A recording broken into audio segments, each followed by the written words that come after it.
Over the last several years,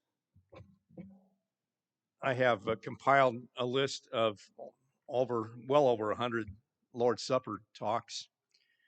And one of the things nagging at the back of my mind is to put together a book just called Lord's Supper Talks. And I've looked at different categories of talks that would be arranged in that book, but one section that I haven't done and would like to do would be the 7 sayings of Christ on the cross. I think you can get a good Lord's Supper talk out of each one of those sayings. Do you know what they are? Number 1, Father, forgive them, for they know not what they do. Luke 23:34. Number 2, truly I say to you, today you will be with me in paradise. Luke 23:43. 3, woman, behold your son, and behold your mother. John 19:26 and 27. Eli, Eli, lama sabachthani. My God, why have you forsaken me? Matthew 27:46, Mark 15:34. Number 5, I thirst. John 19:28. Number 6, it is finished. John 19:30. And number 7, Father, into your hands I commend my spirit. Luke 23:46. Number 1, Father, forgive them, for they know not what they do. Easy to say? You might be able to say that if it didn't have anything to do with you. But what if it did? I would suggest to you this has nothing to do with tolerance or indifference to suffering or injustice.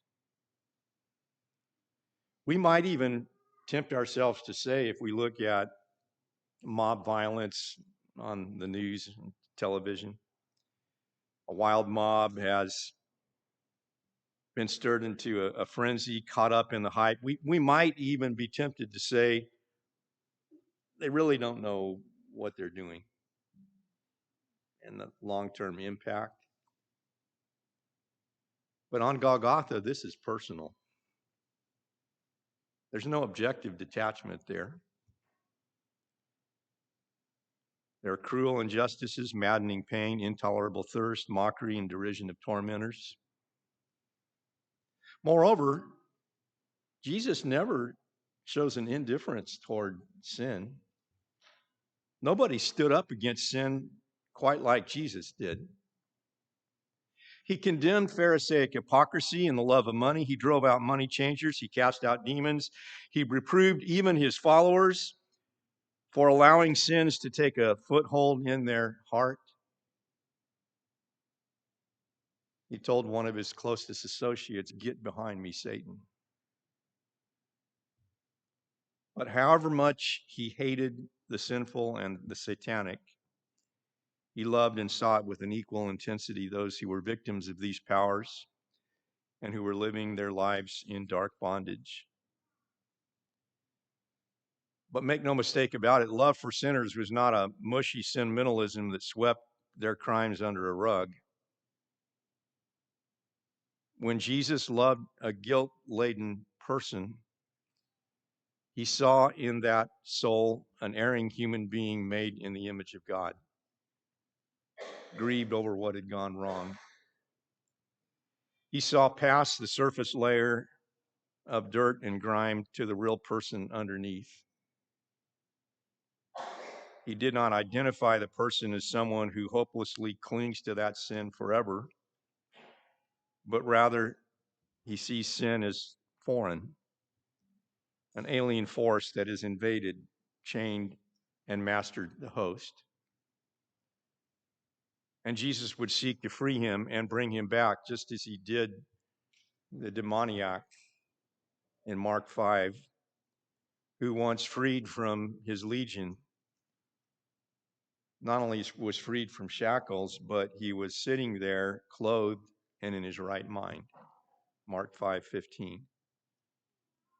Jesus loved people, and his love for them went beyond the mud on the surface to someone who could be redeemed on the inside. You see, sin distorts people, but it also distorts our eyes and the way we see other people. When Jesus loved and forgave them, he saw past the distortions to the underlying potential beneath the surface. Father, forgive them, for they know not what they do. That's not a miracle of self-control or supernatural willpower. This is what happens when God gives us a new way of seeing others. And it confronts every one of us. Jesus Christ died for that man who is cheating us, for that woman who vents her hatred on us, for that person who defrauded us, for that enemy who violated us. And he died to purchase that sinner with his precious blood and to force us to stop echoing such conflicts, tit for tat, eye for eye, tooth for tooth, in an endless cycle of revenge, but to introduce the creative impulse that divine love brings into the equation. And ironically enough, that's exactly what Stephen does a few years later, recorded in Acts 7, when those who were stoning him were snuffing his life out. He said, Lord, do not lay this sin against them. Acts 7:60. That's why the moment in which this word from the cross was spoken is so tremendous. Here was one capable of loving because he saw his haters and his enemies in a wholly new way. And since that moment, a wholly new power has entered into the world.